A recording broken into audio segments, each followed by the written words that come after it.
US is going to break up Google. Google has directed the flow of web traffic for decades. In the process, it's helped its parent company, Alphabet, become one of the most valuable businesses on the planet. Google has accumulated unprecedented power over communication and information online. And the worry is that because Google uses its dominance in one area to succeed in another, it's not a level playing field. And that is really the core reason why we have seen these different lawsuits emerge over the last couple of years. The US government is approaching year 5 of its sprawling investigation into Google. I think it's quite Isn't every company monopolizing at some point or another? possible that what we see come out of at least one of these cases is a breakup of Google. Many of the biggest firms in tech drew antitrust scrutiny in the late 2010s, but Google, so far, is the only company to end up in federal court. Will the US government break up Google? And if so, how will that impact investors and the public? They would really try to break up the number one search engine in the world.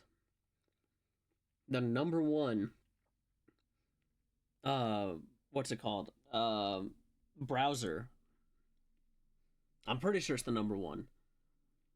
They really think they could break up Google because of something that's going on. The government's first major antitrust case against Google began in October 2020.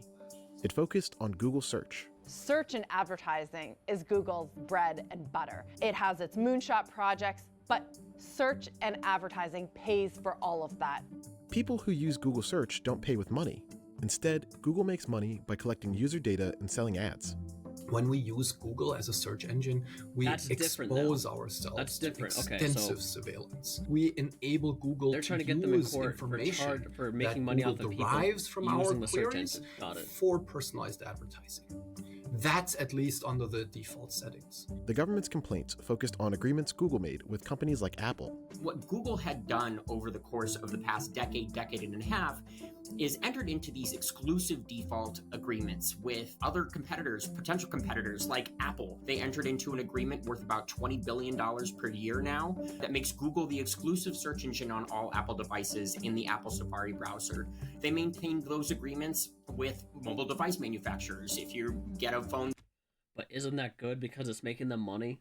And technically every business needs to make money, so technically they're benefiting off of it, right? That's made by Samsung. It has an exclusive revenue share agreement with Google so that Google Search is the only search engine that appears on. It's an Android phone. It's solely based off of Google itself. This one's going to get me upset. On that cell phone when you start it up. The regulators believe that Google is able to keep that dominance in part because of these sweetheart deals. For example, some Apple executives expressed interest in using the privacy-focused search engine DuckDuckGo as the default option while in private browsing mode. But the terms of their agreement with Google prevented that idea from taking root. Google's made it very difficult to adopt. You can change your own browser and what Android, you want to be the default 15 one. to 20 steps to make DuckDuckGo. Even on your phones, I'm pretty sure. Search engines are built with software that can crawl and rank websites on the internet. The process can cost billions of dollars if done at a scale to compete with Google. Google controls about 88% of the search engine market in the United States. Nobody can enter this market and credibly compete with Google. Why? The Google search trial included depositions from high-profile witnesses, like Microsoft chief executive Satya Nadella. The presiding federal judge, Amit Mehta, determined that Google, quote, is a monopolist and has acted as one to maintain its monopoly. Throughout that trial, we were hearing so many people talk about how Google search has gotten so much worse over the past decade.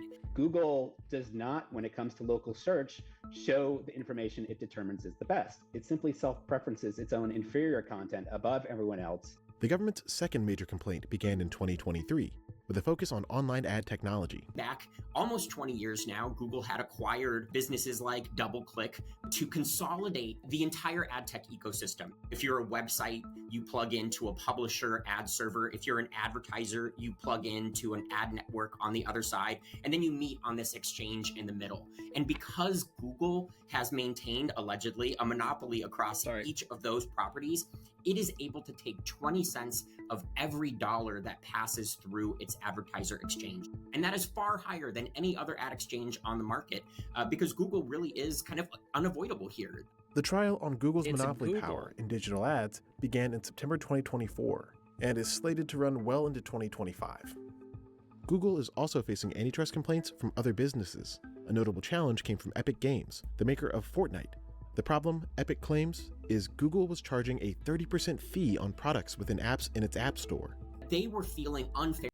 Doesn't Apple do the same thing? Don't they charge? Isn't there a transaction fee? I'm pretty sure that we don't know about that could be going on. So technically, courts need to go after... Never mind. I'm fairly restricted from accessing consumers directly.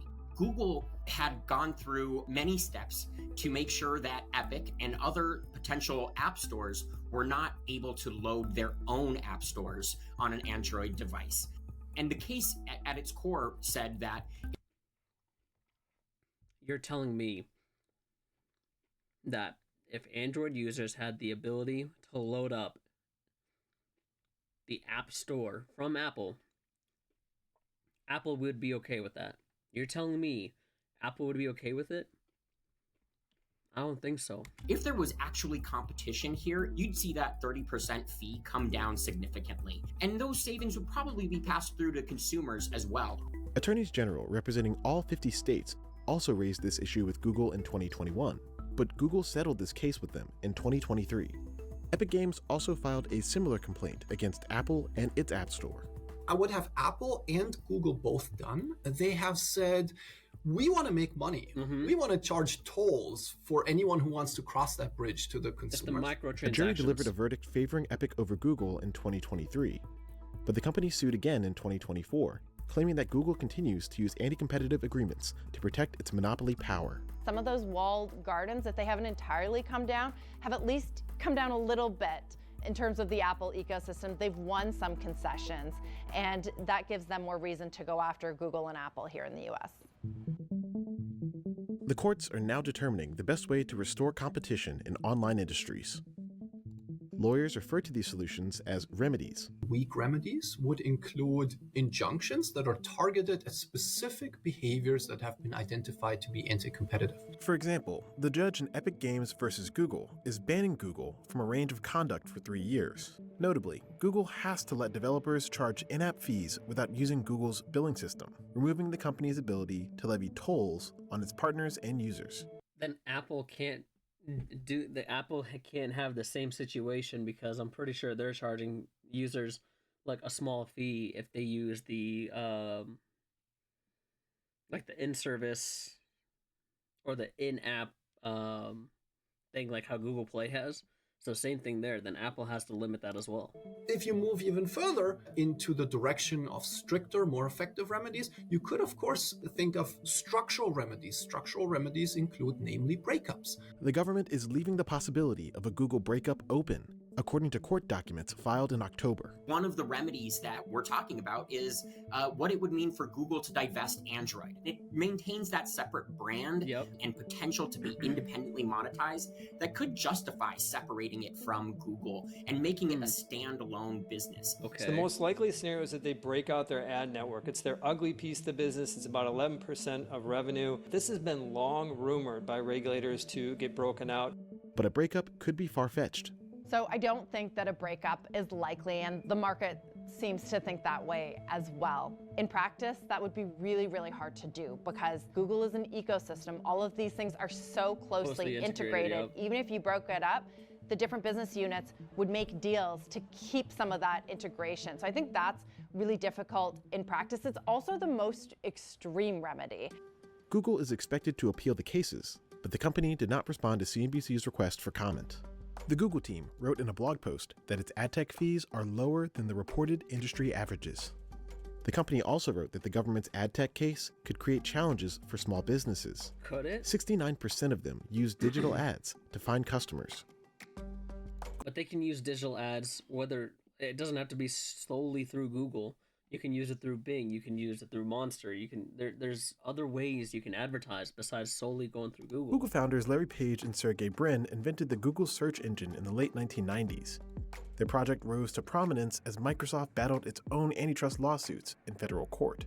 So you go back to the Microsoft example of the late 90s, the early 2000s. Microsoft ultimately won that legal battle. If it didn't, it would have been appealed for years and years, but it missed sort of this huge innovation wave. A lot of that had to do with all of its antitrust and legal battles.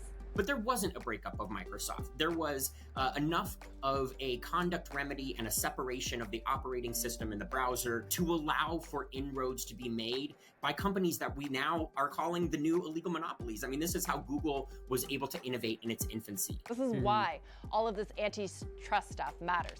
Because if Google is so distracted by these lawsuits, the fear is that it falls behind in this very important race going on right now where the winners are still being decided. Regulating tech is a bipartisan priority, but some members of Congress disagree with the government's approach. There's no proof that Google is charging outrageous sums and charging above and controlling the market. They just say they have a lot of the market share. And this has been the problem with antitrust policy going back to Standard Oil. You know, our foundational antitrust laws were designed at the end of the 19th century, where the monopolies that we were trying to confront back then were railroad barons and steel manufacturers. It is incredible to me that these foundational tools, these antitrust laws, are equally applied to new markets and new and emerging markets. What we're starting to see here is a breadth of enforcement, not just against Google. We now have major antitrust And that's cases what I was gonna get pending to as against well. Come Apple, back to it. against Amazon, against Meta, against Live Nation Tickets. It's like, if they were targeting Apple only, why weren't they targeting if they were targeting Google only, why weren't they targeting Apple, Amazon, Meta? Like, technically, again, it goes against everyone. It's not just against one company. Ticketmaster.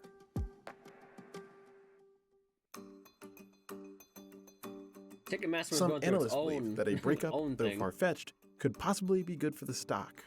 I think the sum of the parts do unlock value here. Google has acquired over 200 firms in its nearly 3-decade-long existence. Prominent examples include Android, YouTube, Waze, machine learning pioneer DeepMind, and startup firms that produced services like Google Maps and Docs. That And people said, use it. Google is in a fierce competition to stay relevant as new technologies like cloud computing and artificial intelligence take hold.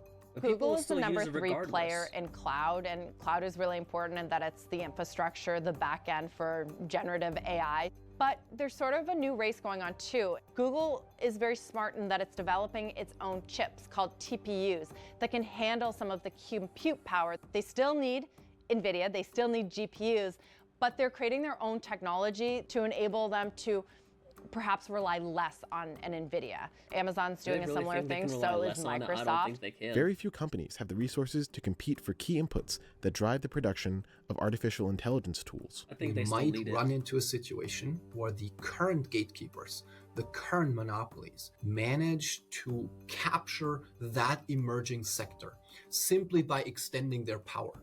They have enormous access to data obtained through their monopoly over the general search engine market. But the worry is that Google moves a little more slowly than, say, an OpenAI, which adopts more that old Silicon Valley philosophy of move fast and break things. Since ChatGPT arrived and sort of stole that generative AI mainstream moment, you are seeing Google move faster. But at the same time, which is kind of funny because that's what she's going to say. At the same time, not only is Google trying to learn faster, but are trying to keep up, but it's what information is put on the internet is what will provide it to move faster. And AI is basically getting its information straight off of Google, straight off of Bing, what's the other ones? Yahoo, Dogpile, DuckDuckGo. It's basically getting all this information from those search engines, conducting its own quick search to feed you back information in a more humane manner rather than you like spending hours and hours scrolling through it. At the same time, Google has the most to lose. Can Google shift its whole business of search into chatbots with the same success and the same dominance that it's enjoyed over the last Actually, they're 2 already decades? doing it right now. The coming years could be important for regulators. The fact of the matter is competition often matters most when there are new inflection points that emerge in the market. Right now is perhaps the most critical inflection point we've seen in the search market in 15 years. The digital economy in the US has, by and large, remained just unregulated. antitrust law is kind of the only thing that's happening at all. The government's battle with big tech companies started while former President Trump was in office. If he were to take office again, the cases are likely to move forward. Democrats are looking for sharper antitrust enforcement too. Vice President Kamala Harris reportedly has a close personal relationship with Google's lead counsel in the case, but she is expected to let the antitrust process run its course. This could take years because even when we get a decision, Google has already said that they're going to appeal it. There's so many resources that they have to pour into fighting this avalanche of legal battles. And I go back to the Microsoft example from the late 90s, early 2000s. That can sort of erode innovation at the edges for many, many years. We really need to kind of put our faith in the fact that breaking up monopolies is critical to making sure that that innovation benefits consumers. American people, working families can benefit from that innovation. That's really what this antitrust project holds. I think there's more to it than just that. They just don't want to release too much information about it.